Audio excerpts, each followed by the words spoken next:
بسم الله الرحمن الرحيم horta aad iyo aadan filay wareysiga in la wareysanayo waxaan leeyahay ra'iisul wasaaraha toban biri kuma filna oo 30 biri ku soo filnaa waysi laakiin hadda isku day waa ku filan tahay waxa la rabo hal saac laba biri wixii qabta hal maalna lagu qaban karaa hool waa qabasho ra'iisul wasaaraha waxa waa cusub yahay 30 kan biri wuxuu soo hay la kulamo badan la tashina oo dhaqameedyada bulshada rayidka xildhibaanada waayo waxa raa inoo dhiso xukuumad tayo leh waxaan leeyahay ra'iisul wasaaraha Allah ku fududay xilka lagu dhiibi soo xulashada 10 birna golaha shacabka keentay waa ka ogolaanay waana ku qanacsanahay waana faraxsanahay laakiin xukuumadda tayada leh oo soo dhisaysid ha ahaato mid u badan yihiin haweenka boqolkiiba 30 hadii soo dhisaysid 15 gabdha ahaadaan haweenka noogu badan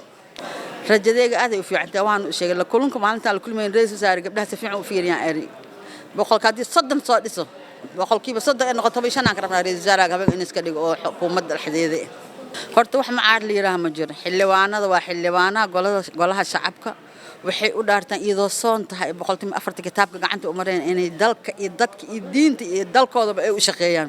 xildhibaankii wasiir noqdo wasiirkan waa wada kariyaa xildhibaan waa hagaray maalintan shaqo aad leeyahay inta baarlamaanka golaha fadhiya leeyahay shaqada wasiirka way soo joojinayaan hal saac laba saac bay imaan karaan golaha wasiirada imaanayaan marna faariq ma noqonaay labada shaqana way isku wadi karaan